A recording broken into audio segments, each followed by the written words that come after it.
Bueno, ustedes me avisan si se está viendo la pantalla.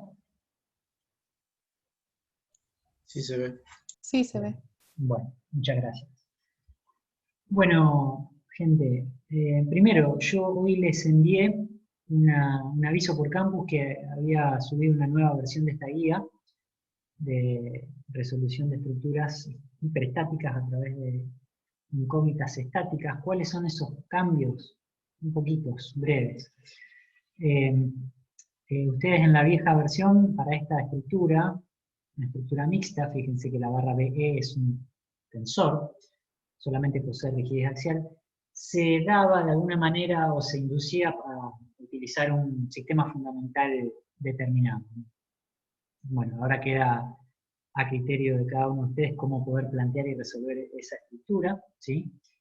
¿Qué otros cambios hubo? Bueno, en esta estructura que vamos a resolver hoy también, estaba conformada por perfiles, ¿sí? Estaban los valores de inercia de un perfil, no me acuerdo si del 16 o del 20, de acuerdo al valor de la inercia, que creo que eran 5.740 centímetros a la cuarta, no me acuerdo, pero sí sé que es la inercia de un perfil en particular. Fíjense que, de hecho, ahora pasan a ser vigas y columnas de iguales dimensiones y además, fíjense el módulo de deformación, estamos hablando de hormigón. ¿Qué más? Para esta estructura que vamos a ver ahora, faltaba declarar la longitud de la barra BC, de esta columna que está acá. Y en las respuestas, esto creo que tampoco estaba en la versión anterior, se deja una convención, porque ustedes tienen los valores de los momentos, al menos como respuesta, más allá del sistema fundamental o la estructura equivalente que utilicen y la resolución que hagan, al menos están dadas las respuestas de los momentos flectores en los extremos de las barras que concurren a los nudos, ¿sí? Pero se habla de positivo y negativo, y más allá de alguna aclaración particular, como por ejemplo el ejercicio 8, el ejercicio 9 y el 11, que se aclara dónde son las fracciones, o si eventualmente se da una estructura mixta, por ejemplo, se aclara que los normales son de tracción o de compresión. Más allá de eso, para los demás casos no declarados, positivos o negativos, fíjense que tienen correspondencia con esta convención que se da acá, que es la que vamos a ver para el próximo método que vamos a abordar, ¿sí? Así que básicamente se trata de eso, simplemente un breve raconto para que lo tuviesen en cuenta a la hora de practicar. Bueno, de hecho, hoy es nuestra última clase de práctica de estos temas, ¿sí? de método de las incógnitas estáticas. Yo sé, por algunos de ustedes que me hacen llegar algunos correos, que hay bastantes dudas, que bueno, quizás todavía están con otras asignaturas, con otras evaluaciones, pero bueno, nosotros ya fijamos fecha de parcial. Si no es la semana que viene, la otra, podemos hacer alguna clase de consulta eventualmente, no se preocupen. Lo que sí les encargo, les encargamos siempre es que ustedes se pongan con la guía y practiquen y vean si pueden llegar a los resultados que están dados ahí. Es una metodología bastante sensible de cometer errores, porque ustedes saben que cuando nosotros calculamos desplazamientos aparecen unas expresiones que demandan mucho laburo analítico, que a veces uno puede meter la pata. Esta metodología es más propensa a cometer distracciones, digamos, que las que vamos a ver más adelante. No obstante, métanse a resolver todos los ejercicios, no son muchos, cada uno trata de considerar las distintas particularidades que aparecen en las estructuras en la realidad, obviamente consideradas con esquemas o estructuras muy sencillas, ¿sí? Bueno, obviamente que si uno aborda cada uno de los casos por separado, al menos, ustedes, luego de haber visto todos los temas, pueden reconocer cuáles son las particularidades que presenta cada estructura. Bueno, evidentemente podrá ser que luego uno quiera analizar una estructura que sea una conjunción de estas particularidades. Pero si uno sabe cómo tratarlas separadamente, no debería haber problema para considerar varias particularidades al mismo tiempo. Bueno, chicos y chicas, vamos a alargar por acá. A ver, vamos a dejar eso por ahí. Y la idea es empezar a hacer un planteo inicial de esta estructura y que a ustedes les quede bastante a mano gran parte de la información que necesitan para después continuar la resolución. Les aclaro que no vamos a calcular ninguno de los delta que sea necesario para esta estructura, pero sí vamos a discutirla conceptualmente y avanzar casi que hasta previo a la necesidad de resolver los delta. Pregunto, como primer disparador, ¿cuál es el grado de indeterminación cinemática de esta estructura?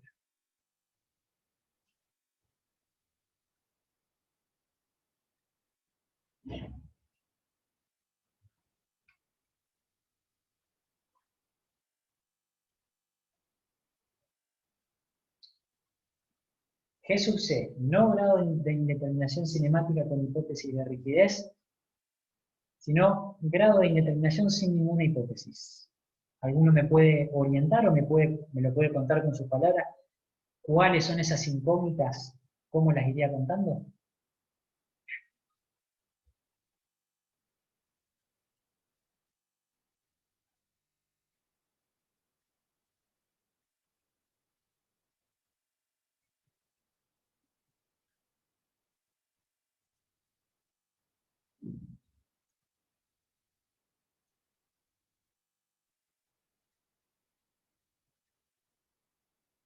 Juliana,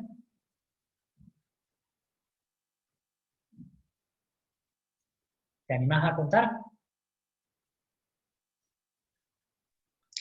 Lo estoy sacando, profe, si me guarda. Te metí en aprieto. Bueno, dale, te esperamos. A ver, ¿quién más? A ver. Se me van los nombres, pero... Catalina, a ver, ¿te animás?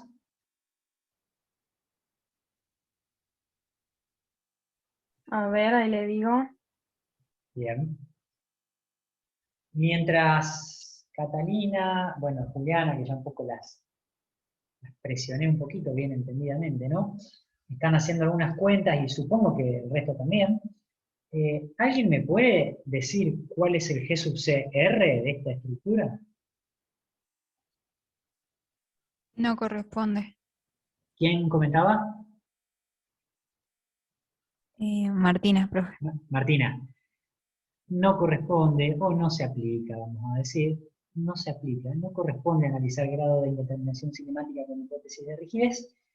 Y ustedes podrán recordar por qué no corresponde esa indeterminación para una estructura en la cual, precisamente, al no tener todos sus nudos rígidos, no corresponde reconocer como incógnita nudos que no son estrictamente rígidos.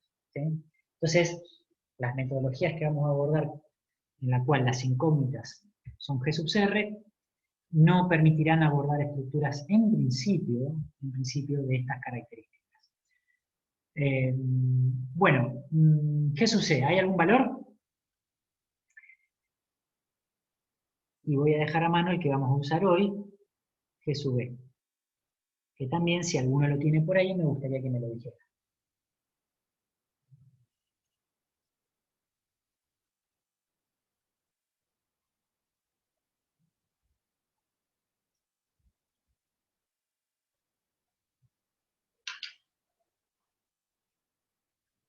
Bueno, respecto a G sub C, para colaborar un poco con los que están haciendo algunos números, voy a pasar los puntos más sencillos de analizar en la estructura. A ver. En C contamos un desplazamiento y es la rotación, en realidad. En B contamos 3 desplazamientos en términos generales. En A contamos 2, fíjense que hay uno que está impedido, que es la traslación o el desplazamiento vertical. En D contamos 3. Y hasta ahí tenemos 5, 8, 9. Bueno, ¿qué pasa con los nudos E, F y G? A ver.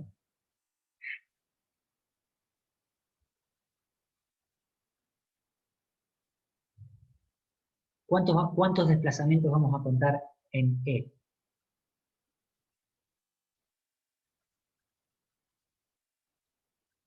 han de estar un poco olvidados de esto de la indeterminación cinemática. ¿Cuántos?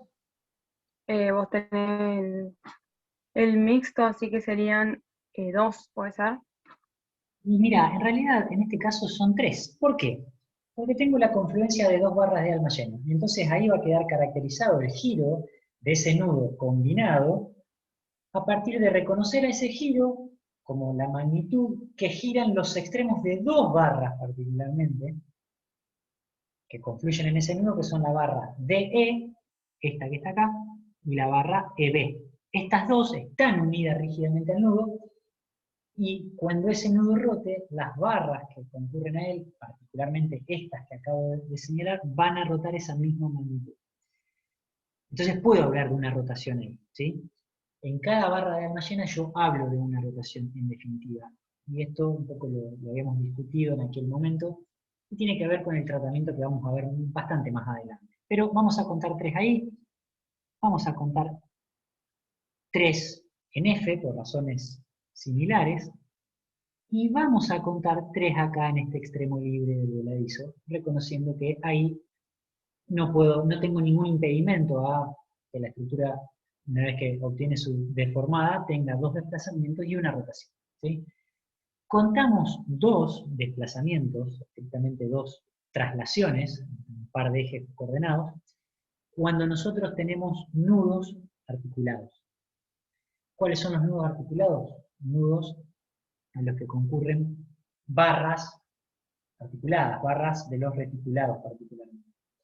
Bueno, en definitiva, fíjense lo siguiente. G sub C como cantidad es igual a 18. Ya esto para nosotros ya no es una incógnita, sino que es exactamente igual a 18, lo mismo que G sub CR que no se aplica. ¿Y qué me dirían de G sub B? ¿Hay algún valor para G sub B? Voy a limpiar un poco esto. 4 puede ser. Es 4. ¿Nos lo podés contar para todos? ¿Por qué?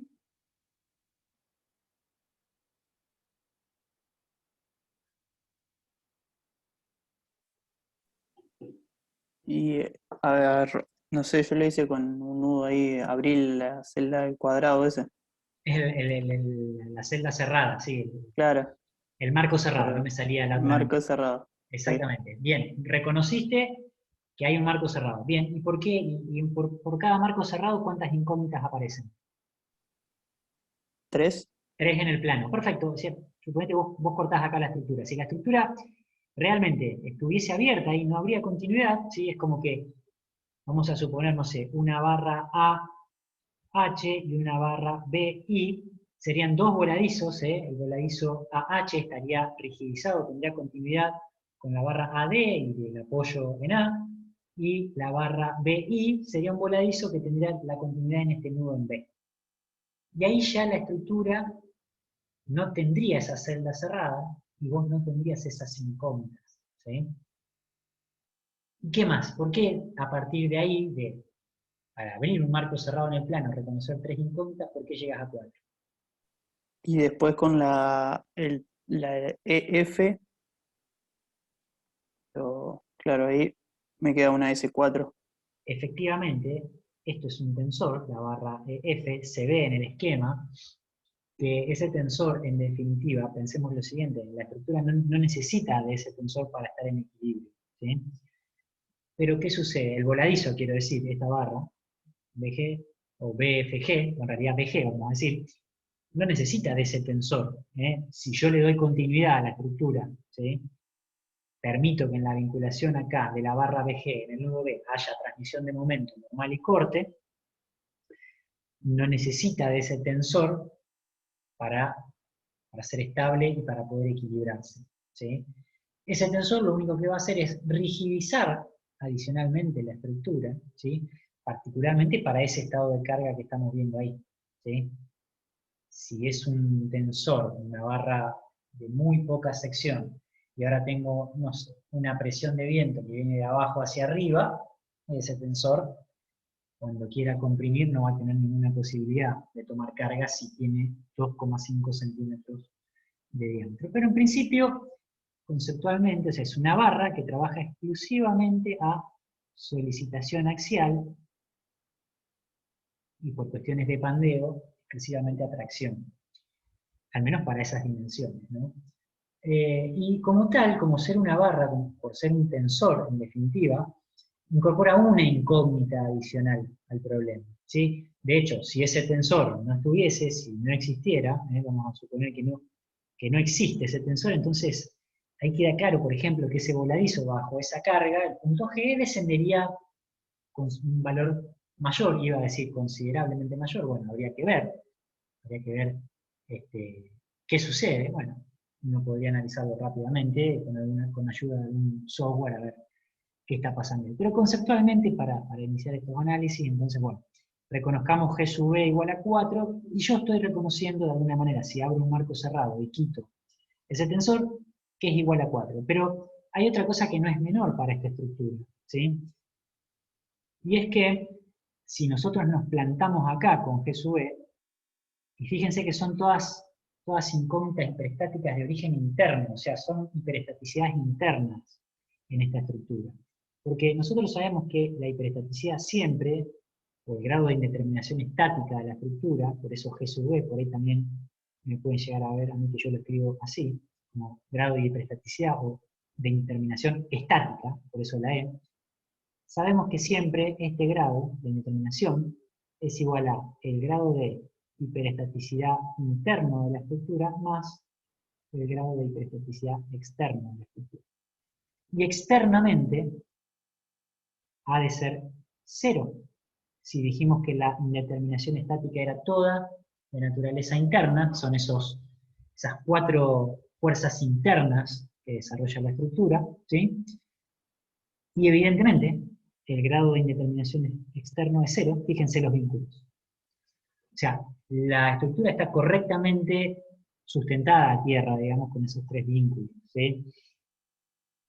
Esto quiere decir, de alguna manera, que amén de que yo no pueda resolver mi hiperestático, y cuando digo resolver me refiero a conocer la distribución completa de sus efectos estáticos y sus efectos cinemáticos, es decir, conocer la deformada de la estructura y conocer los esfuerzos internos y las reacciones de vínculo. Por ejemplo, no puedo hacer eso yo, en completo no lo puedo hacer.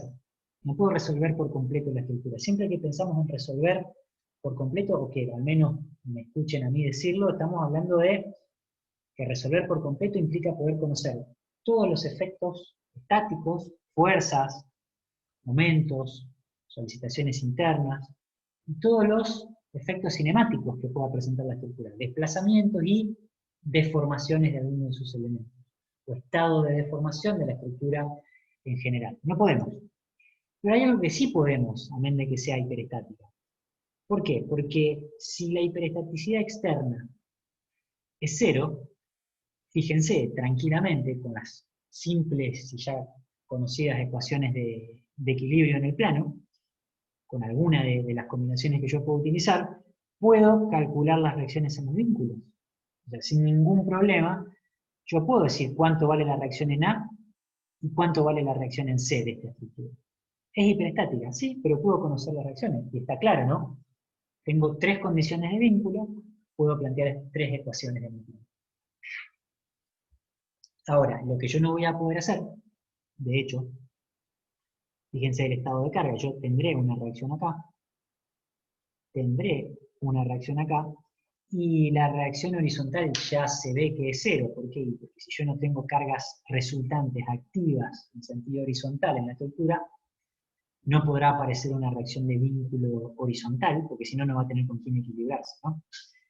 Ahora, yo coloco un apoyo fijo en A, y esa situación cambia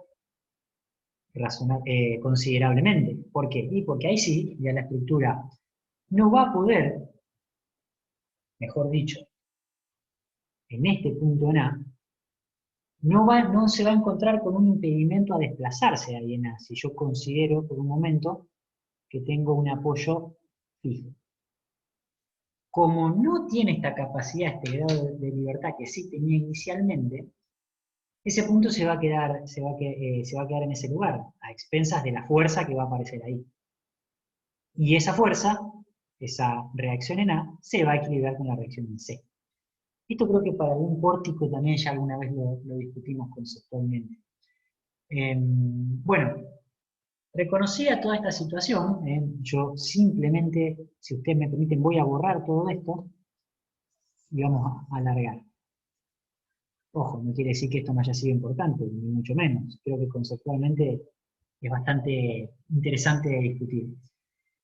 Pero bueno, vamos a hacer lo siguiente. Si ya sabemos que el G sub B es 4, trabajemos con esta estructura equivalente. Esta es la estructura equivalente, ¿sí? Fíjense lo siguiente, a ver. En principio, bueno, no dijimos nada, pero tenemos cargas distribuidas en las vigas, exclusivamente un esquema muy razonable para una estructura de este tipo, las consideramos las cargas uniformemente distribuidas.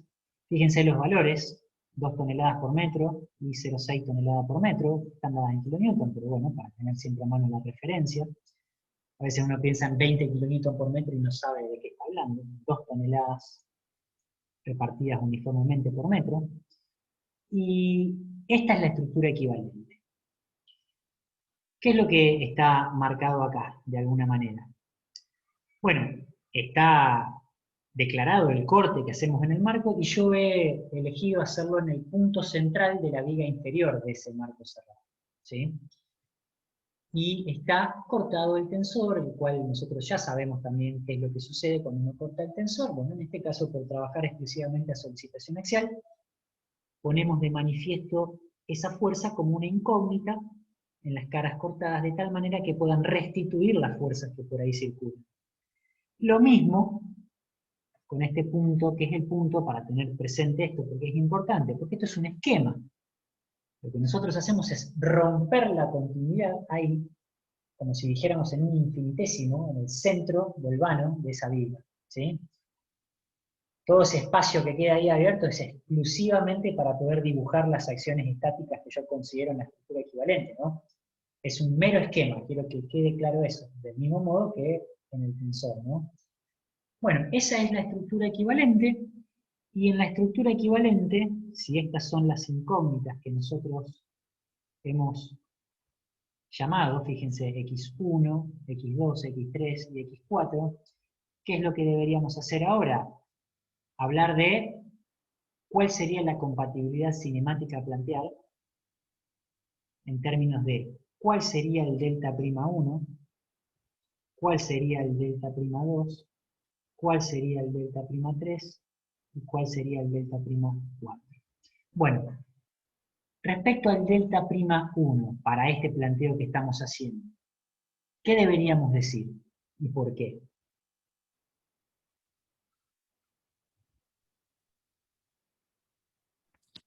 Que los desplazamientos relativos se anulan. Excelente, Martina. Es nulo o es cero este desplazamiento, este delta, y es un desplazamiento relativo, ¿sí? ¿Relativo entre quién? Entre las caras que yo he cortado, en el punto en el cual he impedido la continuidad.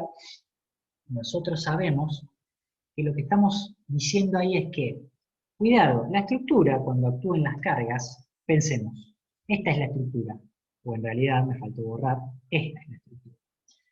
Cuando actúan las cargas, la estructura va a adoptar una deformación, ¿sí? Todos los puntos de la estructura van a pasar a una nueva posición y además van a rotar. Esto ya lo sabemos. Particularmente, ese punto en el cual yo corto el tensor también va a pasar a una nueva posición. Y es lógico, ¿no? Ahora, ¿qué sucede? Ese punto va a tener un desplazamiento absoluto una vez que la estructura obtenga su forma deformada. Pero lo que estoy diciendo es que ese delta 1 representa un desplazamiento relativo. Relativamente, una vez que la estructura deformó, las caras que yo pongo de manifiesto enfrentadas una con otra entre sí, en ese punto de corte, en realidad relativamente el desplazamiento en la dirección y sentido de esa incógnita x1 es nulo. También lo es en cualquier otra dirección y sentido como desplazamiento relativo nulo. Pero en particular el que estoy midiendo es el desplazamiento relativo en dirección de la incógnita x1 en ese punto. Y es nulo. ¿Sí? ¿Por qué? Porque ese tensor tiene continuidad. Bueno, con ese razonamiento, ¿qué me dirían de delta 2, delta prima 2, delta prima 3 y delta prima 4? Que también se anulan. Son todos nulos, sin lugar a duda. Esto no quiere decir que este punto central de esta barra, de esta viga inferior, no vaya a parar a una nueva posición, no se traslade en X, no se traslade en Y, quiero decir, y además no rote. Pero yo no estoy midiendo eso con estos deltas. Yo lo que estoy diciendo es, ¿cómo voy a compatibilizar para esta estructura propuesta? Bueno, si yo doy la garantía de que esos desplazamientos relativos sean nulos, bueno, esta estructura equivalente, al menos previo a decir algún comentario sobre esto, en términos estáticos, puede comportarse como el hiperestático. ¿Sí? En tanto x2 esté acá y esté acá, tienen el mismo valor como se ve en términos simbólicos, bueno, en términos estáticos doy esa garantía, pero tengo que dar garantías cinemáticas. Bueno, creo que a esta altura ya, cuando vamos cerrando estos métodos, creo que esto queda claro. Así que, eventualmente, si hay alguna duda, lo discutimos. Pero vamos a seguir, entonces. ¿Cómo seguiría esto? Bueno, seguiría con reconocer cuál es, por acá, esto que sería el sistema fundamental o isostático fundamental. Es decir, la estructura isostática, en la cual solo pongo de manifiesto la geometría en sí de los vínculos, y sobre la cual voy a realizar mi resolución. Voy a considerar, actuando sobre este sistema fundamental, separadamente cada uno de estos 5 estados de carga que reconozco en mi estructura. 4 que han sido propuestos y el estado real, que son las cargas exteriores que actúan sobre la estructura, que inclusive, si uno tendría interés en particular, podría considerar a ese estado, el famoso estado 0, como subestado. Un estado 0,1, por el interés que fuese, en el cual, por ejemplo, actúa solamente Q1, un estado 0,2, en el cual solamente actúan estas cargas, y el estado 0,3, donde solamente actúan estas cargas.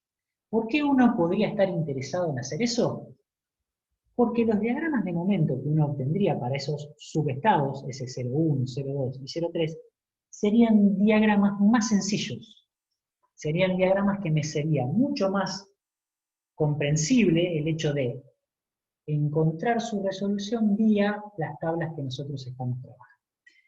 Podría ser que sea así. En este caso vamos a ver que no es muy complicado considerar un estado 0 en el cual actúan todas las cargas. A menos de que podemos hacer algún comentario particular. Bueno, si hasta acá se comprende la idea, fíjense, yo lo único que he expresado acá he dejado a mano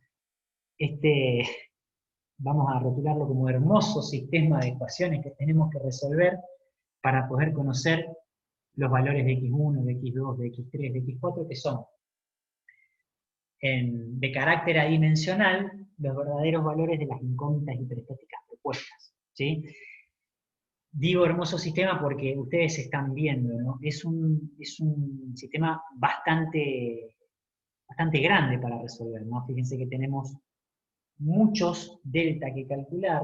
Si nosotros hacemos las cuentas rápidas, vamos a ver que tenemos una matriz de flexibilidad de... ¿Qué tamaño tiene la matriz de flexibilidad? Pregunto en este caso. 4×4. Claro, la matriz F es de 4×4. Fíjense que son los delta que andan en este sector que está por acá. Este vector de términos independientes me suma, si acá tenemos 16 delta que calcular, en principio, acá tenemos 4 más. O sea que en principio tenemos 20 delta sub ij que calcular, y uno dice, escuchame, entonces, ¿y esto cómo es el asunto? ¿Quién puede calcular o resolver este sistema?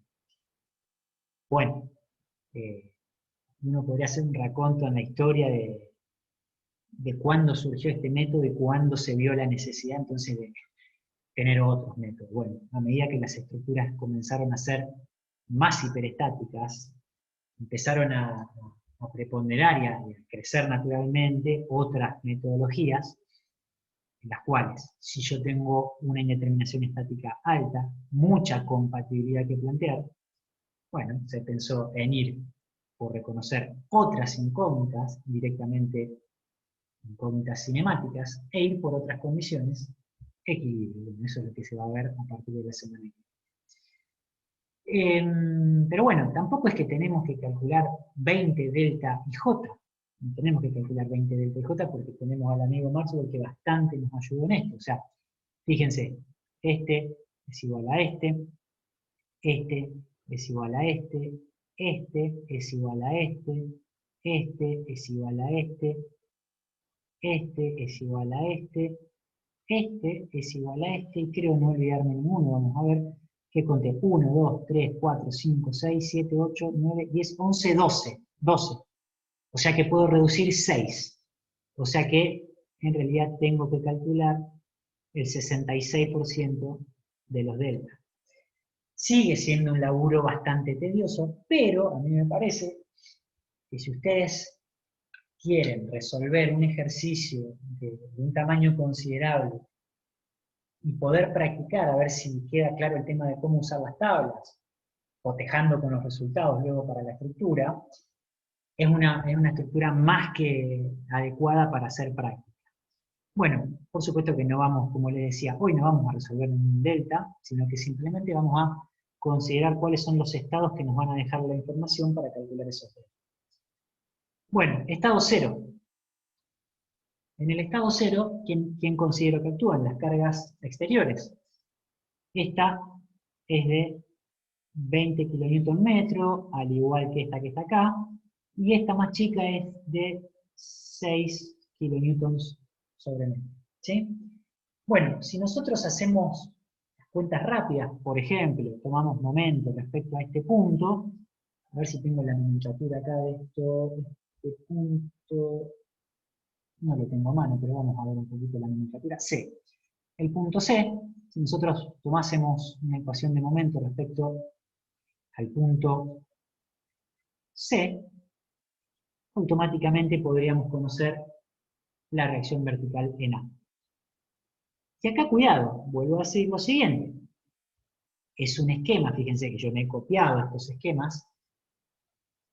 Acá está cortada la estructura. ¿Qué quiero decir con esto? Que la barra AB, esto es B, la barra AB, por mejor dicho, las fracciones de esta barra, sus dos mitades, tienen longitud igual a la mitad inicial. Si inicialmente la viga tenía 8 metros, longitud de la barra AB 8 metros, estas mitades tienen 4 metros cada uno. Creo que eso está claro, pero a no marearse con el esquema que estamos haciendo.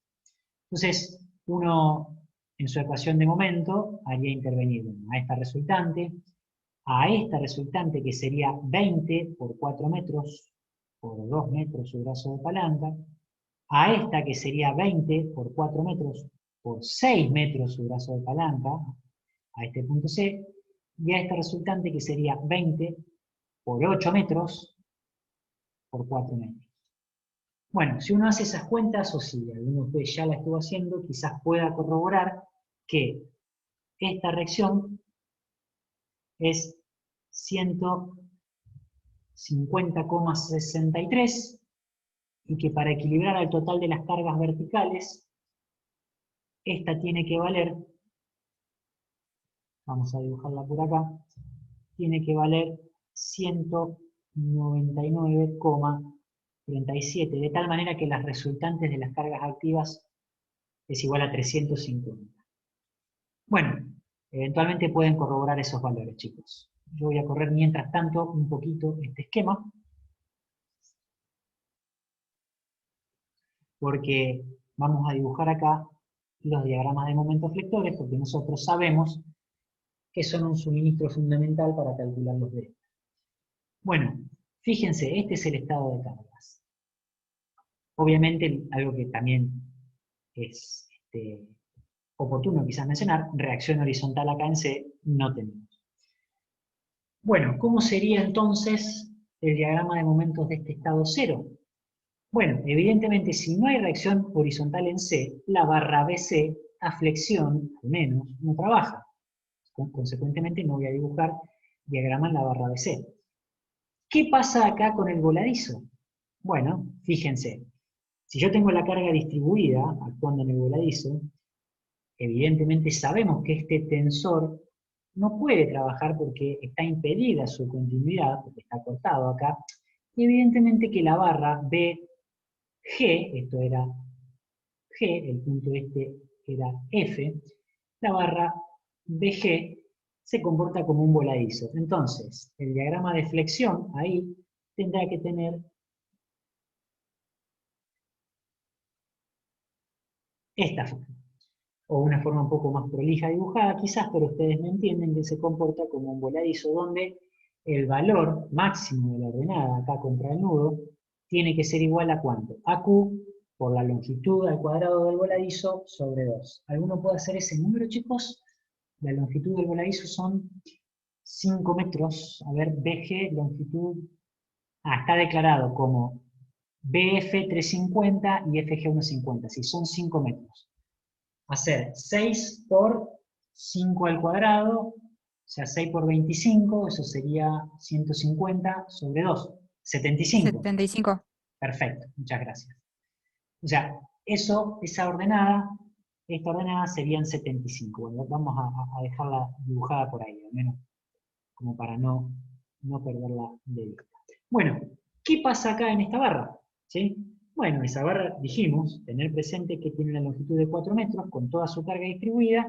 Entonces acá pasa lo mismo, se está comportando como un voladizo con continuidad en este nudo. ¿Sí? ¿Cuál sería la ordenada de momento si la longitud de esa barra son 4 metros y la carga 20 kN por metro?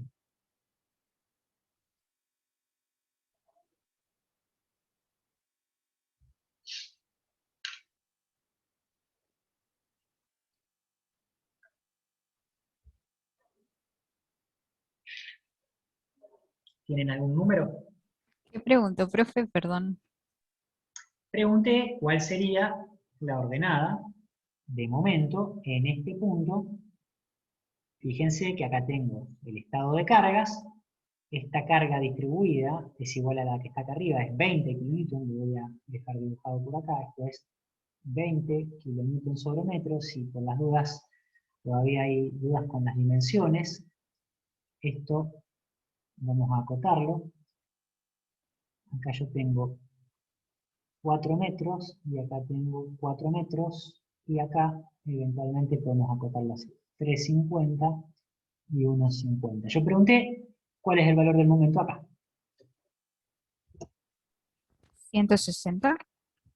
160 sería, vamos a chequearlo por las dudas, lo chequeo yo, o alguno lo corrobora, sería 20 al cuadrado por 4 dividido 2, a ver, perdón, 20 al cuadrado por 4 dividido, perdón, 20 al cuadrado, la longitud al cuadrado, 16 por 20 dividido 2, 160.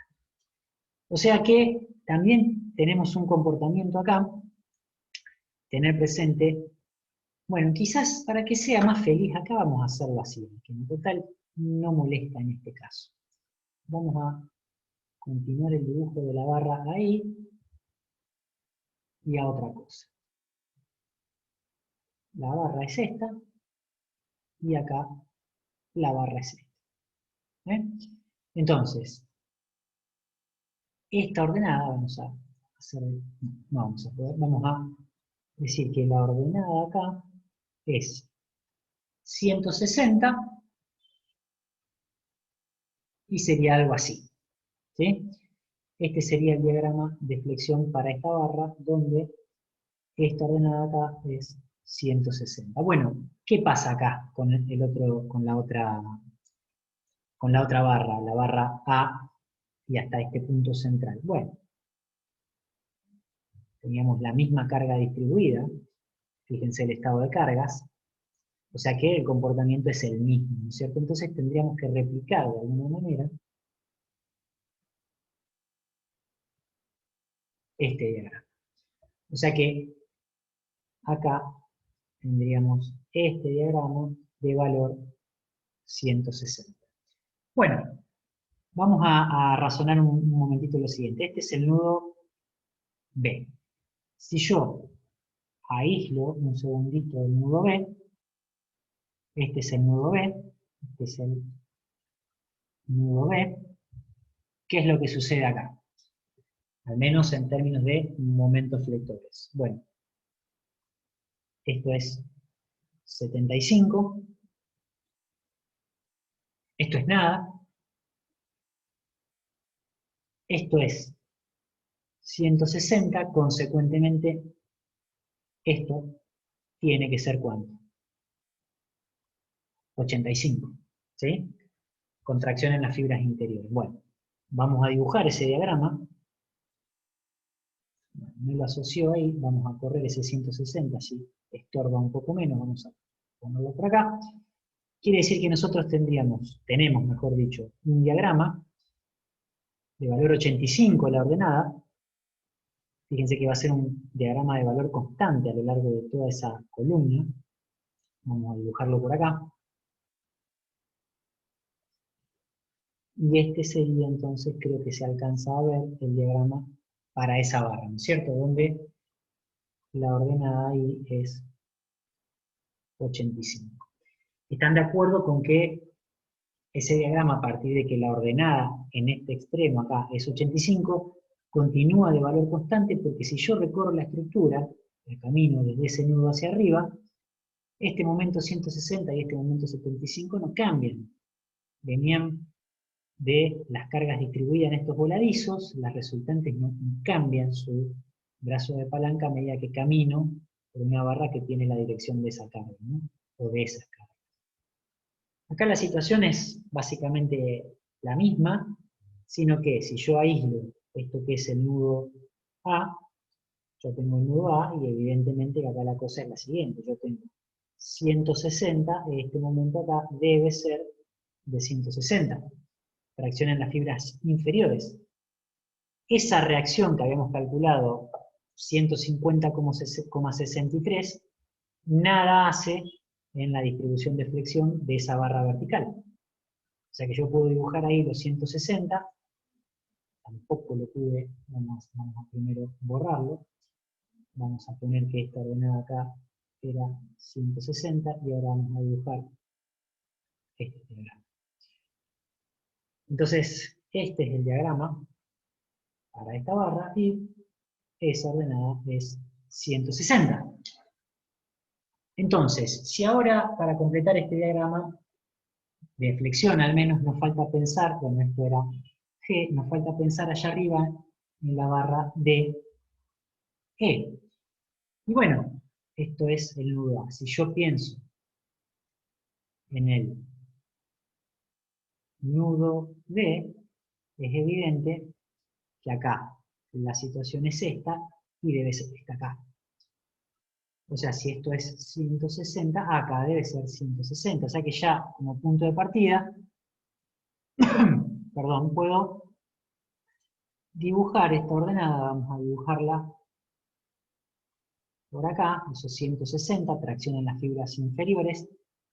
Y si yo pienso acá, voy a hacer el esquemita acá, en el nudo en E, también podemos decir, bueno, si este es el nudo en E, nosotros teníamos este momento, evidentemente que tiene que aparecer este otro momento, esto eran, o son, mejor dicho, 85, y esto tiene que ser 85. Chicos y chicas, si esto que estoy haciendo por ahí yo voy demasiado rápido o genera alguna duda, por favor les indico que prendan el micrófono y me lo hagan saber, ¿no? Entonces dibujo la ordenada y ahí tengo el valor del momento. Bueno, lo que pasa es que ahora, ¿qué es lo que yo conozco de esa barra? Conozco las ordenadas extremas de ese diagrama de momentos. O sea, ¿yo qué tengo acá? Yo tengo esto que ha quedado en una escala quizás no porque dibujé un poco más grande en aquel extremo. Vamos a hacerlo así. Vamos a hacerlo por ahí. Ahí es más o menos el doble. Entonces, yo no puedo unir así y decir que ese es el diagrama en este caso. ¿Y por qué? Y porque tengo una carga distribuida actuando, fíjense.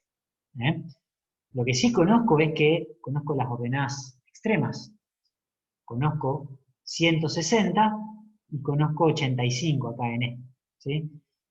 Entonces, lo que puedo hacer, al menos como para organizarme, es, vamos a hacerlo en otro color, colgar acá, o mejor dicho, dibujar esta cuerdita, que une las ordenadas extremas. Vamos a dibujar esa cuerda.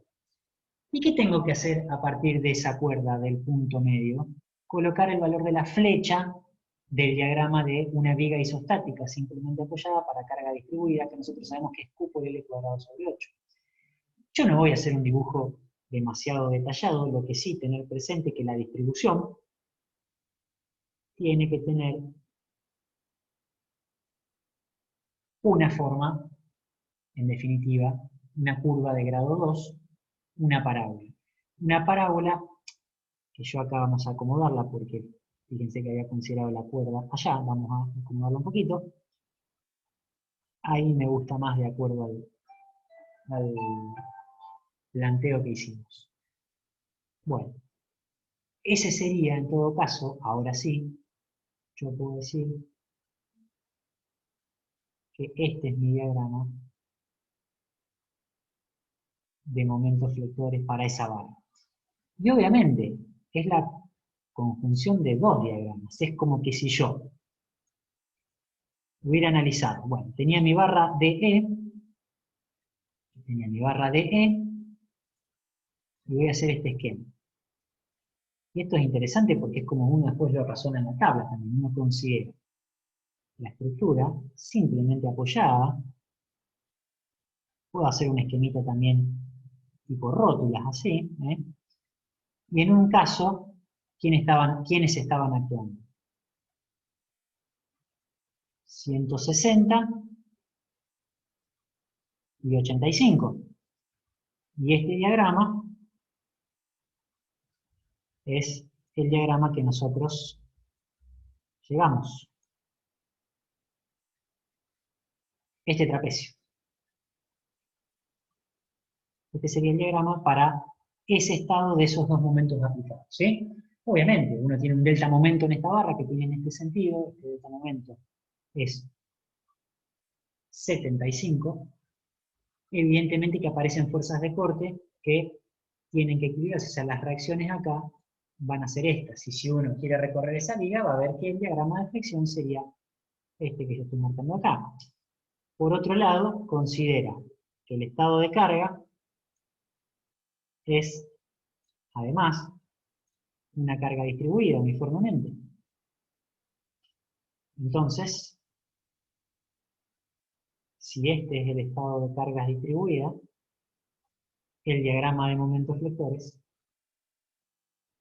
más allá de escalas, de acuerdo a valores, sí sabemos que este valor, si esto es Q, esto tiene que ser Q por L cuadrado sobre 8.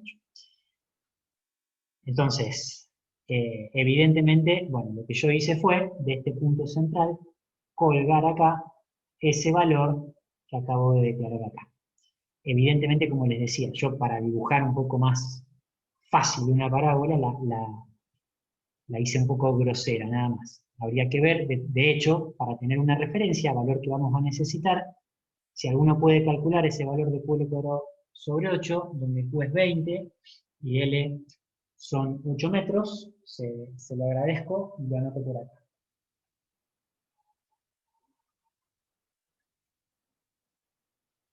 ¿160? ¿160? Bien. 160, bueno, como para tener un orden de magnitud, a ver, en definitiva, esta ordenada acá del trapecio debe ser la semisuma de las ordenadas extremas. O sea, 160 más 85, eso es 245, o sea, 122, más o menos. 245 dividido 122,5. 122,5 es como que, para tener presente, fíjense, en definitiva, el diagrama se parece más a esto que dibujé por acá. Porque si ese valor es 122,5, este que está acá es 160. Pero bueno, a nivel esquemático se comprende la idea. Y fíjense que cuando yo vaya a utilizar las tablas, si yo dibujo yo puedo dibujar con mucha precisión este diagrama de momentos vectores de esta barra, pero si yo no considero que ese diagrama se construye a partir de la suma de un trapecio y esta parábola, y tener las tablas no me va a ser de mucha ayuda, ¿sí? Entonces, dicho esto, queda resuelto el estado 0. Bueno, ¿qué sucede? A ver qué esquema. Ah, bien. Este esquema lo hice porque sabía que el diagrama de momentos iba a ser más práctico dibujarlo en otra estructura. Seguimos acá. Ya tenemos el diagrama del estado 0. Previo a pasar acá, yo ya voy a dejar acá que esto es el estado 1', en tanto yo lo multiplique por x1. ¿Qué tenemos acá? Fíjense. De este estado, chicos y chicas, este estado presenta deformaciones y desplazamientos, como cualquier estructura. En particular, ¿qué desplazamientos voy a estar interesado en encontrar en este estado? A ver si me lo saben decir.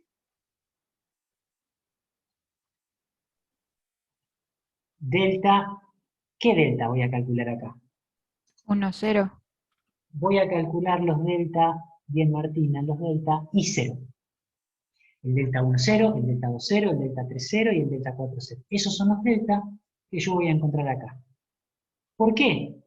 Porque el estado 0 es el causante de esos desplazamientos. ¿Y por qué? Porque los voy a medir en los puntos de aplicación y en sus sentidos de las incógnitas hiperestáticas. La incógnita 1, la incógnita 2, la incógnita 3 y la incógnita 4. ¿Cómo voy a calcular esos delta? Ya sabemos cómo calcular desplazamientos. Ya sabemos que cuando nosotros querramos calcular el delta 1, 0, por ejemplo, sabemos, obviamente, que quien lo genera es este estado de cargas. Y que para calcularlo necesito plantear un cierto estado virtual asociado a la incógnita que he propuesto como x1. Acuérdense que x1 era las incógnitas en el tensor. Bueno, no es que ese estado, no es que, digamos, voy a utilizar el estado 1 de la metodología. No, yo necesitaría un estado virtual que es exactamente el mismo que el estado 1 en la metodología. Lo que sí está claro es que necesito un estado virtual. Quiero dejar en claro que no es este estado que está acá. Es exactamente igual. Pero este estado es propio de la metodología, del método de las incógnitas estáticas o método de las fuerzas. Lo que yo voy a necesitar es un determinado estado virtual que va a ser exactamente igual a ese estado 1 y luego será exactamente igual al estado 2 cuando quiera calcular el estado 0 y así sucesivamente. Y de ahí también que la utilidad, digamos, de esta metodología. Esto también hicimos mención, recuerdo haber hecho mención de esto en una de las otras clases, y es conceptualmente uno de los puntos principales en los cuales uno si lo comprende, lo considera, lo conceptualiza y lo asume, difícilmente pueda equivocarse conceptualmente en la metodología. Después uno podrá, obviamente, si está distraído, cometer algún error numérico, algún diagrama que por ahí lo pudo haber dibujado en las fibras contrarias y después va a tabla y considera signos equivocados para las integrales, pero lo que mencionaba hace unos instantes es lo conceptual importante. Entonces, si este es el estado 1, acuérdense que como incógnita hiperestática 1 habíamos propuesto las acciones en el tensor, o sea que si yo las quiero dibujar, esto es un simple esquema, estas fuerzas son colineales, esto es 1 y esto es 1, ¿sí? Bueno, evidentemente, así, este estado así, sin el X, ahí sería el estado 1. Multiplicado por X1 sería el estado 1'. Bueno, evidentemente, chicos, este diagrama de flexión es bastante sencillo también. ¿Por qué? Porque las fuerzas son colineales. Quiere decir que tienen una resultante nula de fuerzas y de momentos. Quiere decir que es un sistema de fuerzas que está autoequilibrado, como se denomina. Si es así, no voy a tener reacciones en los vínculos. Pero ¿qué sucede, digamos? Si yo empiezo a caminar por la estructura, esta fuerza empieza a circular por acá, por la barra. Evidentemente que se va a distribuir internamente en la estructura, pero sin necesidad de llegar a los vínculos. ¿Sí?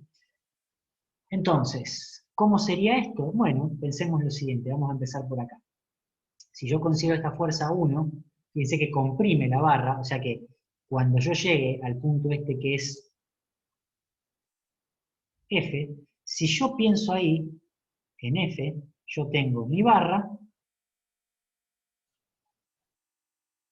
y tengo una fuerza acá de valor unitario. ¿Cuál es la que me interesa a mí para considerar la flexión en la barra BFG? Me interesa considerar la componente, no esta que está acá, sino la componente vertical. O sea, esta que está acá, que vale 0,707 por estar en tensor a 45 grados. O sea que esta fuerza que está acá es la que yo voy a considerar para conocer la distribución de flexión, en esta barra al menos. Obviamente la porción de voladizo FG, pregunto, ¿acá hay alguna solicitación de flexión? No. No, porque lógicamente yo me paro acá, y me paro acá, y miro hacia allá, y miro y no tengo nada. Y voy caminando así, mirando hacia allá, y no tengo ninguna fuerza. Bueno, pero continúo caminando en la estructura y es evidente entonces que voy a tener un diagrama acá, con una ordenada máxima en B y una distribución, en este caso, lineal, porque tengo una carga puntual. Bueno, ese valor, esta ordenada que está acá, tendrá que ser 0,707 por 3,5. 0,707 por 3,5, eso es 2,4745. Bueno, vamos a trabajar con 2,475.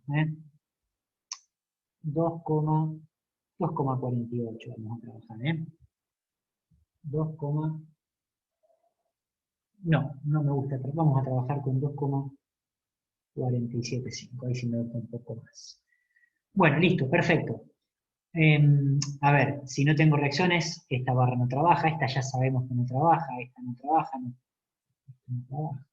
esta no trabaja. Creo que queda claro eso, ¿no? La situación allá es similar, fíjense, esta fuerza de 1 llega al nudo y evidentemente considero que en el nudo es como que yo tendría, si yo aíslo el nudo, es como que tengo esta fuerza y esta fuerza acá. O al menos esos son los sentidos al descomponerla. Quien me va a interesar para los momentos en la barra BE, siendo esto E, es la que acabo de marcar acá. O sea, esta fuerza que está acá. Vamos a eliminarla. Sabemos que acciona de derecha a izquierda, lo veíamos recién. Entonces, el diagrama, finalmente, para la barra BE tiene que ser un triángulo también, cuya ordenada máxima va a tener que ser también el mismo valor, 2,475. Vamos a dibujarlo por ahí. Ahí está. Bueno, esos son los diagramas del estado 1. Ambas ordenadas ahí en el nudo son 2,475. Pero además, ¿qué tengo que considerar acá? Bueno, precisamente en este estado 1 es el único estado en el cual el tensor tiene la capacidad de trabajar. ¿Por qué la capacidad de trabajar? O está trabajando, mejor dicho, uno, porque en este estado he considerado la acción estática sobre él, la fuerza, ¿sí? No trabaja sino en este estado, no trabaja en otro. Entonces, ¿qué debo considerar acá? ¿Qué me va a interesar? Bueno, considerar que hay un diagrama Vamos a tratar de dibujarlo más. Bueno, no, vamos a... Total, la regla quedó bastante acomodada, vamos a dibujarlo así. Y vamos a decir que tiene ese tensor una distribución de axial de valor constante, esto es compresión, obviamente esa ordenada es igual a 1, vamos a decir por las dudas que esto es, que el negativo significa compresión, y lo mismo sucede en el otro tramo, en definitiva en la barra en sí, ¿no? Que esto quede claro, ¿no? O sea que este diagrama acá también comprime y esta ordenada es. Bueno, perfecto. Sigamos.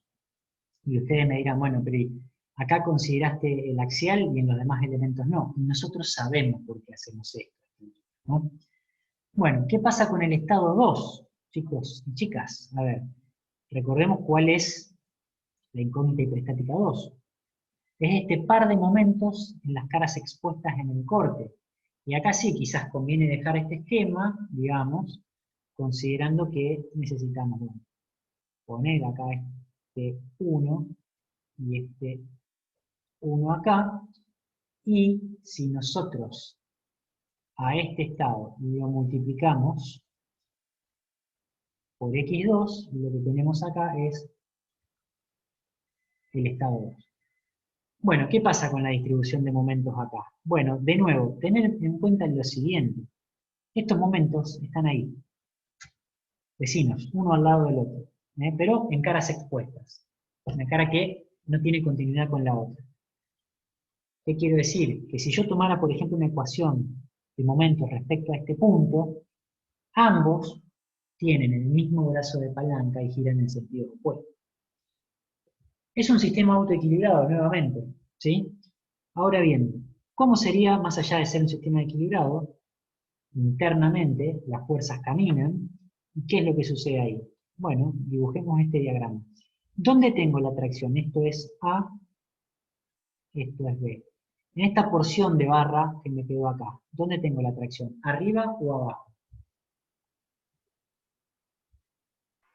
Abajo. Abajo, sin lugar a dudas, perfecto. O sea que esto es así, de valor constante, vamos a dejar estos diagramas para la viga, o sea que abajo yo tengo esta ordenada acá, lo mismo lo voy a tener acá, y esas ordenadas vamos a dejar lo que es 1 y que es 1, ¿sí?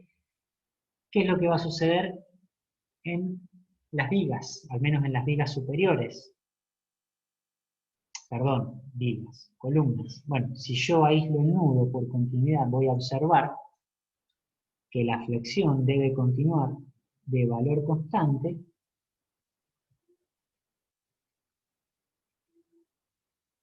o sea que esta ordenada también es 1, lo mismo debo considerar acá, para esta otra columna, que era la columna BE, este era el nudo E, o sea que esta ordenada también es 1. Está claro que esta barra no trabaja, y si yo pienso en cómo cerrar este diagrama, evidentemente que allá arriba tengo dos ordenadas extremas del mismo valor e igual a 1. ¿Sí? O sea que ese sería mi diagrama. Bueno, vamos a indicar de qué lado están las fracciones, obviamente que del lado que está dibujado, pero no viene mal hacerlo así este esquema. Bueno, si está claro el estado 2, fíjense cómo ya empezamos a tener los diagramas y ya sabemos, por ejemplo, que si quisiéramos calcular, miren acá qué interesante, ¿no? Si quisiéramos calcular el delta 2,1, por ejemplo, el delta 2,1, fíjense qué sencillo sería calcularlo en este caso. Porque como delta 2,1, perdón, acá yo me equivoqué, esto sería el estado 2' cuando dije que si yo multiplicaba este estado por x2, ¿no? Cuando yo tengo los diagramas del estado 1 y del estado 2, calcular el delta 1,2, que es igual al delta 2,1, implicaría, sabemos qué concepto hay atrás, pero implicaría hacer jugar un triángulo con un rectángulo. Ya sabemos que ese delta 1, 2 y delta 2, 1 es muy sencillo y sabemos que va a ser positivo, por ejemplo. Bueno, si ese es el estado 2', vamos a ver qué pasaría acá con lo que va a ser nuestro estado 3'. Admitiendo que la incógnita 3, fíjense, son estas cargas que representan en definitiva el esfuerzo de corte que hay en ese punto interior, central en la estructura, que lo he cargado como cargas exteriores en mi modelo a analizar. Fíjense los sentidos que he propuesto. Esto necesariamente ha de ser así, lo mismo que para x2 y para x4, si no yo no tendría equilibrio, ¿no? Bueno, x3. X3. Los hemos propuesto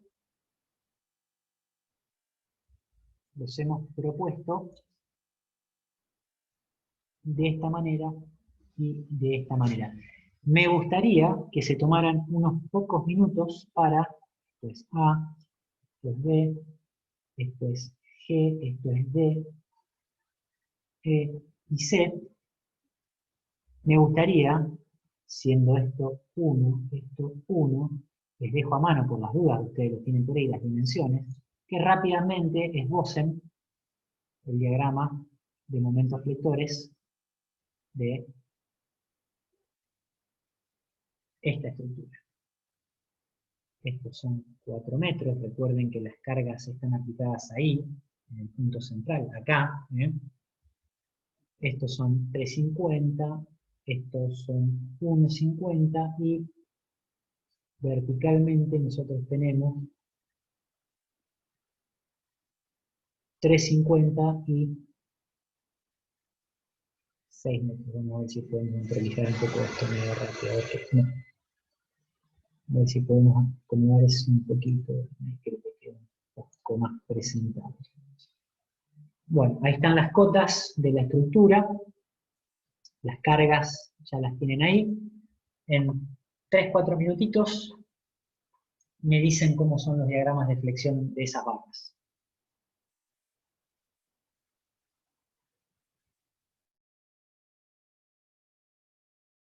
Yo estoy por acá, chicos, ¿eh?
Bueno, ¿tenemos valores, chicos?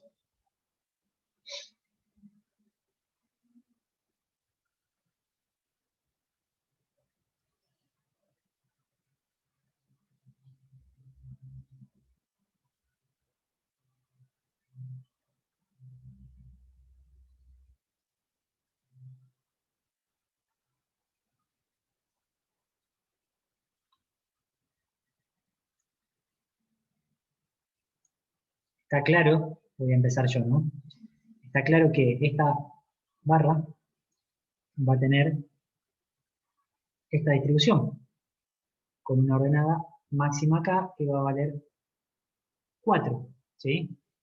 Esta otra barra va a tener esta distribución, con una ordenada máxima acá que va a valer también 4. ¿Sí? Vamos a dibujar este 4 acá. Ahí está. Creo que eso está claro, ¿no? Bueno, si nosotros hacemos este razonamiento de continuar por el equilibrio a través de los nudos, evidentemente que la columna, la barra AD, va a tener un diagrama de valor constante acá, para esta barra, cuya ordenada máxima es 4, ¿sí? No lo dijimos, pero creo que ya ustedes lo están viendo. Nuevamente es un sistema autoequilibrado que no tiene reacciones de vínculo. O sea que esta barra no trabaja y esta barra no trabaja. Mejor dicho, por no tener reacciones de vínculo, esta barra no trabaja y esta ya sabemos que no trabaja. Bueno, si hago ese razonamiento similar en el nudo B, yo tendría, fíjense, un diagrama que va a tener que traccionar, yo corrí equivocadamente, va a tener que traccionar en las fibras interiores a la barra BE. Si ustedes aíslan el nudo en B, que en realidad es un nudo al cual concurren 4 barras, es decir, que si yo aíslo el nudo en B, esto es B, yo tenía esto, acá tengo esto. ¿Eh? Y ahí está dibujado el diagrama para la barra BE. Pero a partir de ahí, entonces yo digo, bueno, perfecto. Me voy a las ordenadas, me voy acá arriba, y también por una cuestión de equilibrio en el nudo, acá tengo que tener esto, ¿sí? Y acá tengo que tener esta ordenada, ¿sí? Entonces, vamos a ver si esto más o menos queda prolijo. El diagrama final en esa barra, o finalmente el diagrama, tiene que ser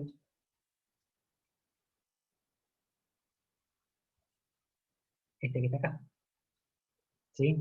Y lógico que acá sea 0 en el punto central, ¿eh? Porque si yo tomara una ecuación de momentos en ese punto, sabemos que esas fuerzas están en la misma recta de acción, en definitiva, ¿eh? Entonces, lógicamente, que ese sería para este caso el diagrama de momentos fluctuantes. Simplemente marco que acá la ordenada máxima es 4 y acá la ordenada máxima también es 4. Bueno, si este quedó claro, chicos y chicas, restaría pensar, bueno, ¿qué pasa con X4? Vamos a decir que si yo a este estado, vamos a decir que si yo lo multiplico por X4, acá tengo el estado 4'. Vamos a ver cómo habíamos propuesto nuestra incógnita X4, fíjense entrando a las secciones. O sea que si quiero resolver el diagrama, yo diré, bueno, acá tengo 1 y acá tengo 1. Y si uno hace el diagrama de flexión, lo voy a pasar muy rápido y a medida que ustedes lo vayan observando, seguramente ya lo están infiriendo, pero vamos a decir que el diagrama, a grosso modo, tendrá que tener este triángulo acá, tendrá que tener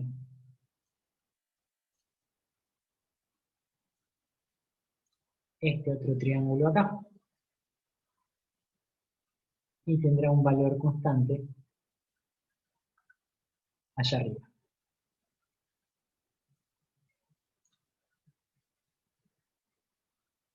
¿Sí? Entonces, estas ordenadas, ¿sí? Esta ordenada y esta ordenada valen 350, esta ordenada y esta ordenada valen 350. Acuérdense que la longitud, esto era A, esto era B, G, la longitud de las barras A, D y BE era de 3,5 metros. Bueno, chicos y chicas, ahí tienen todos, o ahora tenemos, todos los diagramas que nosotros necesitamos. Particularmente, por ejemplo, en este estado 4', mejor dicho, en el estado 4 en definitiva, en el estado 4 nosotros vamos a mirar desplazamientos, calcular desplazamientos. Acá vamos a estar calculando los delta y 4. Todo lo que voy a buscar acá son los delta y 4. Es decir que desplazamientos, que ya sabemos qué tipo de desplazamiento y dónde los medimos asociados a quién, y generados por el estado 4. El estado 4 es este que estamos viendo acá, ¿sí? Un estado para una carga, una acción estática unitaria. Bueno, fíjense que tienen todos los diagramas, obviamente acá buscaríamos los delta y 3, y acá buscaríamos los delta y 2. No lo dijimos, acá los delta y 1. Si habíamos dicho que acá buscaríamos los delta y 0. Chicos y chicas, les pregunto, a ver, me gustaría que me dijeran, apelo a sus comentarios, ¿se comprende lo que estamos haciendo?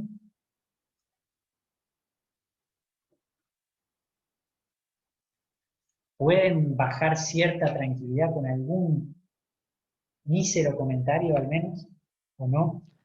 Sí, profe. De mi Sí, parte lo profe. entendí. Bien. Trátenme bien, que estoy sensible porque después del viernes no sé si voy a continuar con vida, pero bueno. Espero que si no se comprende algo, que lo hagan saber, chicos. Realmente ya esta sería nuestra última clase de práctica de este tema. Y bueno, podemos después eventualmente hacer alguna consulta, pero siempre digo, ustedes son un grupo muy callado, poco participativo, quizás cada uno está con sus cosas, con sus mates, pensando, ¿no?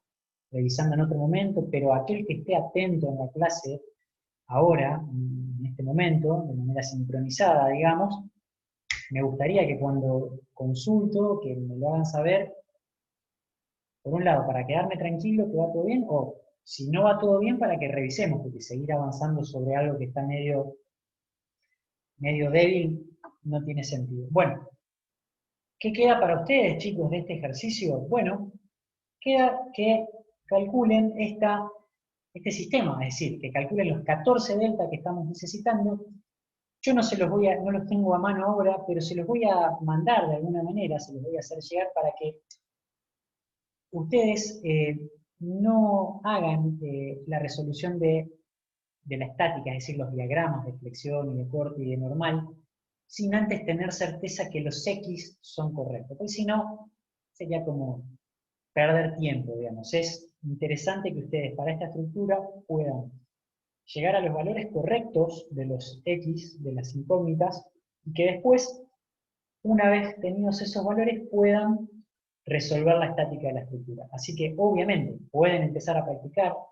Los delta, hay algunos que son muy sencillos, hay otros que van a ver que tienen que pueden llegar a la tal y decir, ¿cómo considero esto? Bueno, péguenle una revisada, no se olviden que las barras tienen distintas inercias. Así que bueno, dejemos acá este tema, ¿sí? No sé si hay alguna consulta, este ejercicio, al menos en esta clase lo cortamos acá, yo después les voy a hacer llegar los valores de los delta, pero si no hay ninguna consulta, me voy a otro tema, me avisan. Creo que por ahora no, profe. Martina, ¿se va entendiendo el tema entonces, sí? Sí, después los errores aparecen entrando a tabla y con los números y bueno, eso es otra cuestión. Estoy convencidísimo que es así para esta metodología, estoy convencido que uno ahí llega. Miren, sin ir más lejos, hace 2 semanas atrás tuvimos una chica rindiendo acá en Santa Fe esta asignatura, y ella decía que tenía una especie de negación, ya está próxima a recibirse, porque nos decía que se ponía con estos ejercicios, con cualquiera de las metodologías, y nunca llegaba al resultado correcto que daban las respuestas. Bueno, yo como apreciación personal considero que es una asignatura muy metodológica y que cuando uno mete la pata en algo, en un número, los resultados se disparan para cualquier lado. Por eso tratamos de enfatizar tanto en lo conceptual, que en definitiva así es como lo vamos a revisar en una última instancia de evaluación, cuando aquellos que promocionen o logren la aprobación directa, bueno, tendremos algún encuentro para que ustedes nos cuenten conceptualmente algunas cuestiones, ¿no? Pero insisto que sí, que es lo que vos decís, Martina, adhiero. Estos números a veces uno llega y dice, che, yo me paso, resuelvo un sistema enorme y voy a una guía de respuestas, por ejemplo, me voy para acá, esta es la estructura 10, creo que es una de las últimas, si no la última. Bueno, casi que la última, me voy a 10, miro, los resultados que veo nada tienen que ver con esto que está acá. Bueno, por eso digo que previo a buscar llegar a estos resultados, sería bueno que ustedes cotejen, yo les voy a hacer llegar los valores correctos de los deltas que tener en cuenta vienen planteados de esta estructura equivalente. O sea, uno toma otra estructura equivalente y acá la cosa va por otro camino, ¿no? Bueno, chicos, me quedan en rigor, digamos, por eso les pido disculpas, hoy terminar un poco antes, no es mi intención apurar la clase, la próxima clase revisaremos algunas otras cuestiones, o lo veremos eventualmente en alguna consulta, pero me gustaría, me parece interesante pensar en resolver, o pensar cómo es el planteo de esta estructura que está acá. La estructura número 7, esta que yo les decía que tuvo unos cambios en la geometría y en el material, ¿sí? Que respecto a la versión que ustedes tenían, ahora trabajamos con una viga y una columna de hormigón. El eje fuerte de inercia viene dado por la altura, el canto, en este caso lo tomamos 0,50 como magnitud para buscar la mayor inercia de ese elemento, y 20 gigapascales como módulo de deformación. Un portiquito muy sencillo. Imagínense, una viga y una columna, nosotros podemos considerar simplemente apoyada en el suelo y con continuidad o rigidizada en otra estructura que sea lo suficientemente rígida como para considerar que ahí ese extremo de esa barra B no está girando. Porque se entiende el concepto, ¿no? Una estructura de dos barras que no tiene cargas digamos, puntuales, distribuidas, momentos, pero sí tiene cargas térmicas en definitiva, o se ve afectada por una variación, un gradiente de temperatura, porque esa variación no es uniforme a lo largo del canto, o se considera no uniforme a lo largo del canto de estas barras. ¿Sí? Hay un calentamiento en la parte interna de esta estructura, y otro calentamiento mayor en la parte externa. ¿Sí? Fíjense que es muy sencillo pensar que el grado de indeterminación de esa estructura es 2, hay dos vínculos superabundantes. Bueno, se ha elegido en este caso trabajar con un sistema equivalente, que es el que ustedes están viendo ahí. Una estructura equivalente en el cual reconocemos X1 y X2 como las reacciones en el vínculo in C.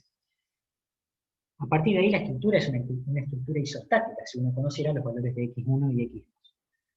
Yo me voy a ir un segundito acá y lo vamos a ver, vamos a tratar de ver si lo podemos, fíjense que son 6 líneas nomás, vamos a ver si lo podemos contar rápidamente. Bueno, no me he podido hacer amigo de este Zoom, no sé qué hacer con esta barra, me está, a ver, ¿cómo la puedo sacar acá?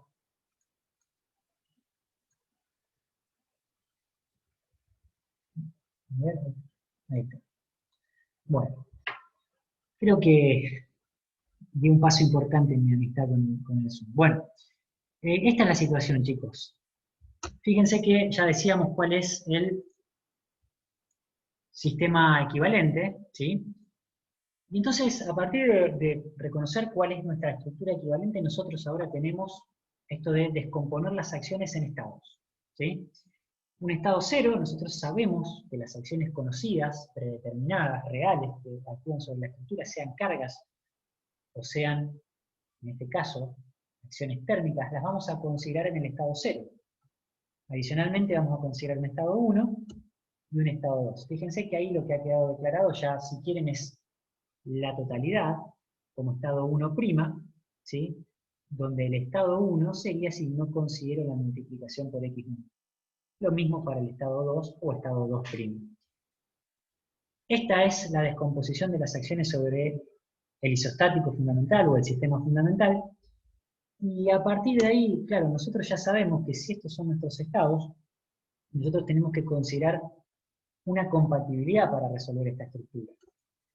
Digamos, en cada uno de estos estados vamos a reconocer los deltas. Y estamos viendo, bajo la acción térmica, si uno piensa en la deformada de esa estructura, es bastante razonable imaginar que pensemos que los calentamientos eran mayores en las fibras exteriores que en las interiores. Obviamente que esas dos barras presentan alargamientos, pero además presentan curvaturas.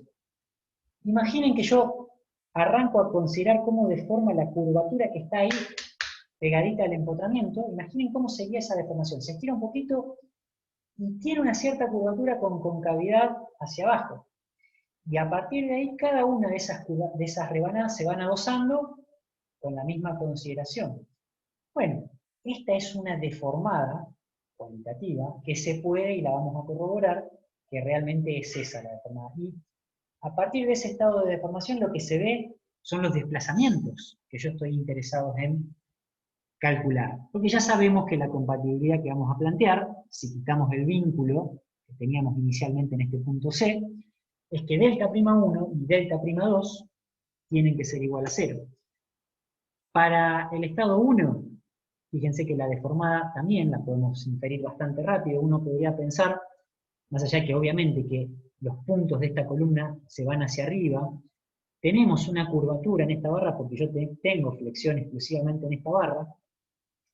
Esa curvatura en esta barra, si yo pienso ahora que adoso cada una de las curvaturas de esas rebanadas a partir del empotramiento, esta barra tiene una deformada de estas características.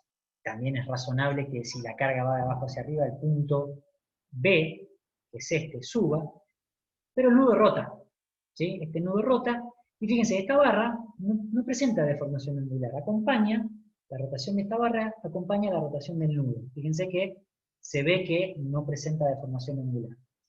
Y ahí también estoy reconociendo el delta 1,1 y el delta 2,1 en este caso, ¿sí?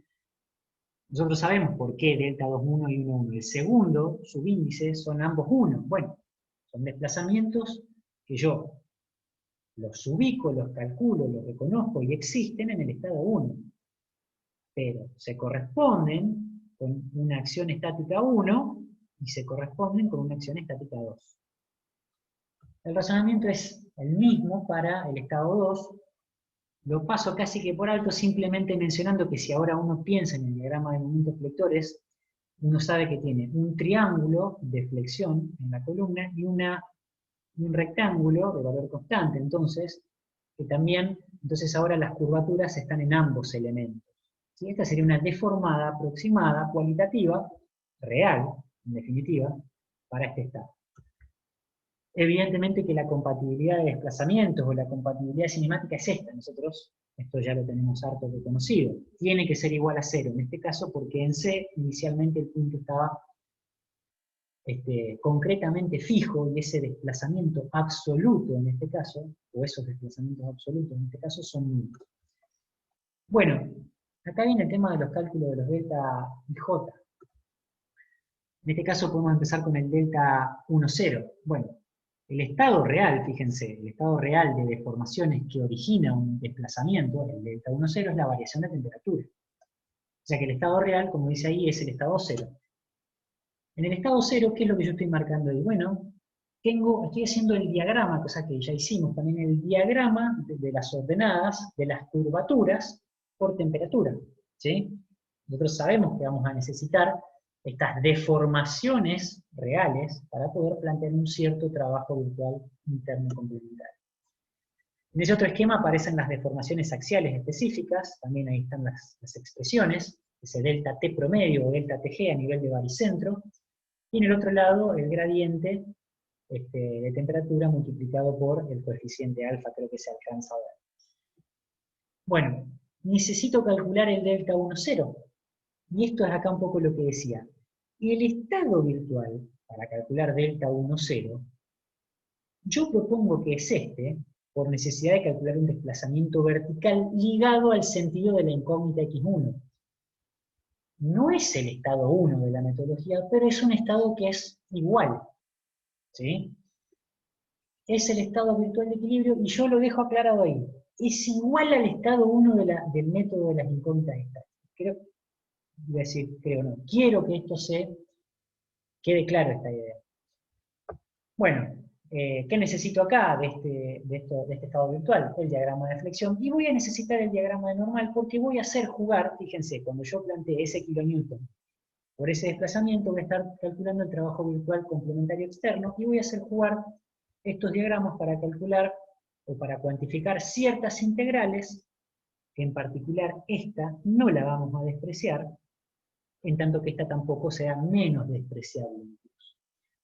¿Por qué traigo a recuerdo esto de despreciar? Porque nosotros sabemos, y lo podemos cotejar numéricamente, que hay algunas expresiones que se pueden despreciar. Bueno, vamos a lo concreto, digamos. Ese sería el trabajo virtual complementario interno, o lo calcularía con esas integrales. No voy a tratar de pasarlo rápido al tema, fíjense, tengo los diagramas, de esa manera yo calcularía, en definitiva, mediante uso de tablas, y esto también lo dijimos, es como asociar el diagrama de curvaturas o el diagrama de deformaciones axiales a un hipotético diagrama que viene dado por momentos flectores, sin la necesidad luego de multiplicar por 1 sobre E por I, si ustedes se acuerdan, aun cuando debo multiplicar por las longitudes, que fíjense, este 4 y este 3. Fíjense que ambas son negativas, y esto ya se veía de antemano. Fíjense que el resultado, entonces, para delta 1, 0 es negativo, ¿sí? Se ve que es negativo ese delta 1, 0. Y fíjense, si yo hiciera los numeritos un poquito más, si yo dividiría por este kilonewton virtual que yo propuse, llegaría estrictamente al valor de delta 1, 0, y ahí está. Si esta era la deformada real en el estado 0, en el cual yo les pedí que me asumieran, discutimos conceptualmente, pero lo podemos ver con un programita muy rápido, que delta 1, 0 es hacia abajo respecto de la posición inicial. Y en el estado virtual planteamos la fuerza hacia arriba, ¿sí? ¿Qué quiere decir esto?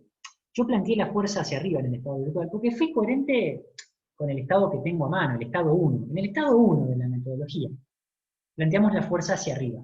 Esa X1, si pasamos para atrás, la planteamos hacia arriba. Que delta 1, 0 haya dado negativo, significa que se contrapone,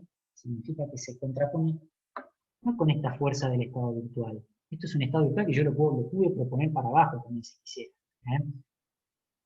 Que delta 1, 0 haya sido negativo, quiere decir que se contrapone en sentido con el sentido propuesto para la incógnita de x1. ¿Sí? Bueno, si yo hago lo mismo ahora para delta 2, 0, chicos y chicas, el razonamiento es básicamente el mismo, tengo que hacer jugar los diagramas, tengo que hacer las cuentas, y fíjense, si yo ahora en el estado virtual estoy viendo ahí la fuerza aplicada, que la propuse también en el sentido propuesto para x2, a este estado virtual, porque yo tengo ya resuelto el estado 1 y el estado 2, entonces no voy a estar haciendo un estado virtual que sea diferente en sentido de aplicación de la fuerza. Fíjense delta 2, 0, si esta deformada la admitimos como real, y fíjense el sentido de esta fuerza, que vuelvo a decir, se condice con el sentido para la incógnita x2, es evidente que cuando yo haga las cuentas, delta 2, 0 ha de tener que tener resultado positivo. ¿Por qué? Porque se condice con el sentido para la incógnita x2. O sea que hasta el momento lo que nosotros tenemos del sistema a resolver es esa cuestión que ustedes ven ahí en pantalla, ¿sí? Tenemos el valor de delta 1, 0 y el valor de delta 2, 0. Solo restaría calcular los coeficientes de la matriz de flexibilidad, ¿sí? Bueno, ya están calculados ahí, fíjense que el delta 1, 2 y el delta 2, 1 ya están puestos acá, que son iguales, son negativos, en tanto que las flexibilidades directas también están puestas acá, 0,514 y 1,082, ambos por 10 a la menos 3, estamos hablando en términos de milímetros, y he despejado estos valores independientes. Si nosotros hacemos eso, vamos a llegar a que los valores de las incógnitas son esos que están ahí. Fíjense, x1 me da más 9,75 y x2 menos 3,04. Fíjense el sentido que habíamos propuesto para x1 y para x2. Quiere decir que x1 efectivamente resulta con el sentido propuesto y que x2 resulta con el sentido contrapuesto, ¿sí? O contrapropuesto, mejor dicho. Bueno, si esto es así, a partir de conocer ya los valores de estas reacciones, la parte estática está resuelta de la estructura. Es muy sencillo obtener, por ejemplo, los diagramas de momentos vectores de esa estructura. Muy sencillo, realmente, lo podemos ver ahora en unos minutos. Esto termina acá, pero es interesante ir un segundito acá a RAM.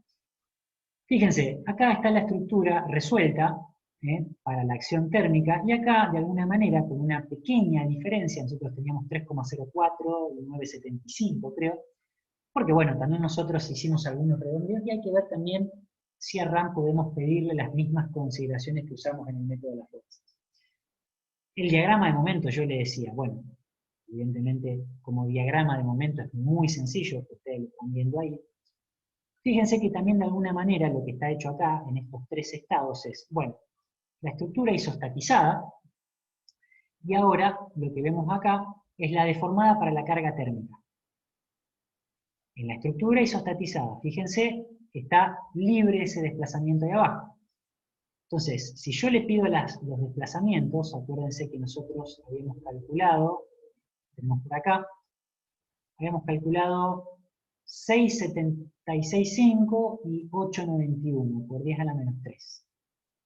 Si yo me vuelvo nuevamente un segundito para acá, y miro los desplazamientos, son exactamente los valores que calculamos, ¿sí?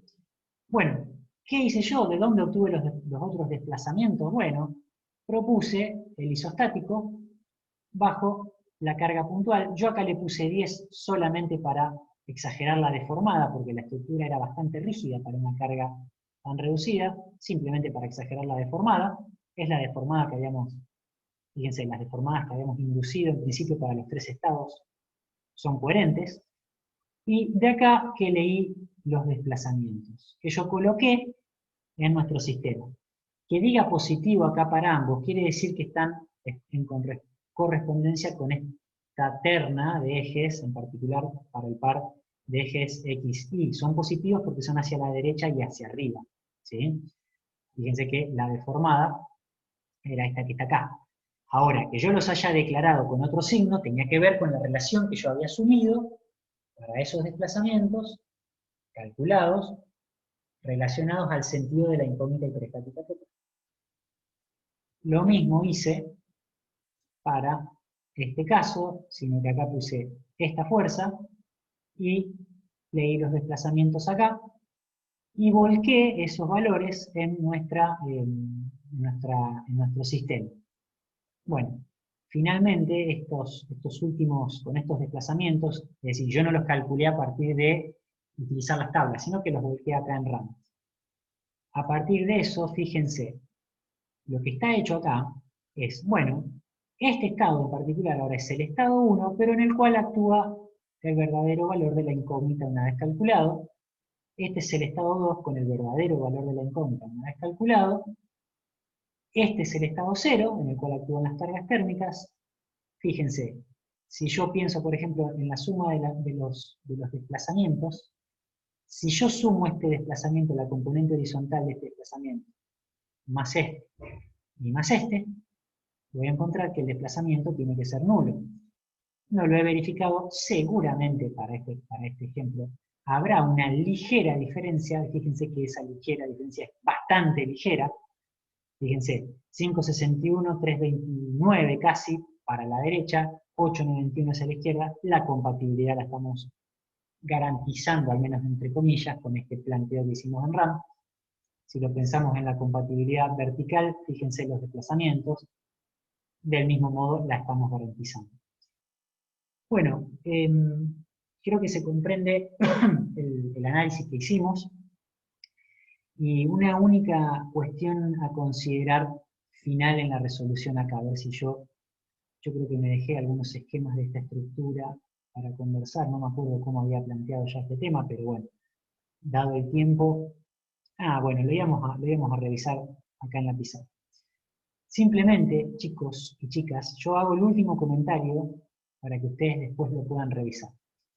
Observemos el diagrama de momentos flectores de la estructura, ¿sí? Fíjense que tengo tracciones siempre en las fibras interiores, ¿sí? de esa estructura. Sin embargo, si yo pido observar la deformada, fíjense cómo es la deformada. Quizás para la viga es más confuso verlo, pero para la columna se está observando que las curvaturas son tales que dan una concavidad hacia adentro, ¿sí? O una convexidad hacia afuera. A ver si yo puedo seleccionar solamente esa barra. Bueno, tendría que pedirle alguna escala mayor a RAM, pero lo podemos hacer, pero se ve que tengo una concavidad en este sentido, en esta barra. Y acá ya en la viga sucede algo que tengo un punto de inflexión. ¿Qué quiero decir? Nosotros estamos muy habituados a relacionar las curvaturas y las deformadas, consecuentemente, con los diagramas de momentos flectores. Y si ustedes se fijan para la columna, tengo una concavidad que no está respetando el diagrama de momentos flectores. ¿Y eso por qué? Bueno, porque nosotros ya sabemos, ustedes ya lo revisaron, que en definitiva, pensemos en la lógica de la resolución que hicimos. Nosotros tenemos que el resultado de cualquier efecto es la suma de los efectos en cada uno de estos estados. Y en el estado cero en particular, recuerden que bajo la acción térmica, si ustedes lo quieren ver y recordar, teníamos diagramas de curvatura de valor uniforme, curvaturas en estos sentidos, ¿sí? Adicionalmente aparecen, si yo sumo el estado 1 y el estado 2, me da como resultado un diagrama de momentos flectores que ustedes lo vieron que tiene más o menos estas características, ¿sí? Estos son diagramas de momentos flectores. Esto es diagrama de momentos flectores y esto es diagrama de curvatura. Bueno, es muy sencillo. El diagrama de curvatura, cada ordenada, sabemos el valor, valían 6,6 por 10 a la menos 4. El diagrama de momentos flectores, fíjense, es una función de x que es mx sobre e por y.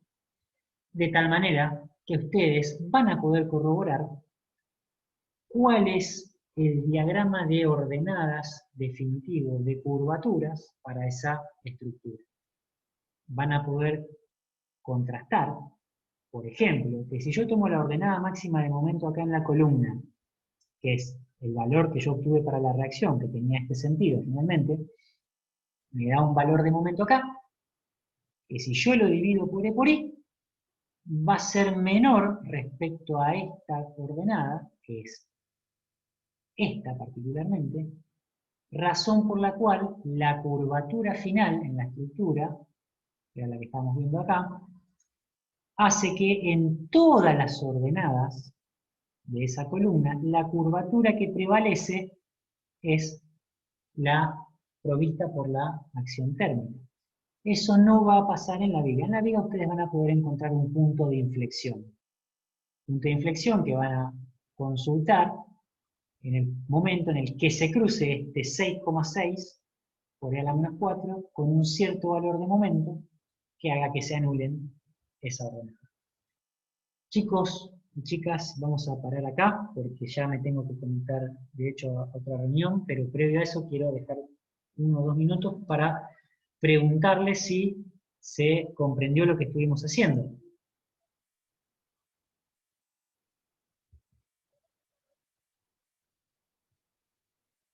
De mi parte, sí, profe. Sí, profe, se entendió. Bueno, ahí dejé de compartir pantalla.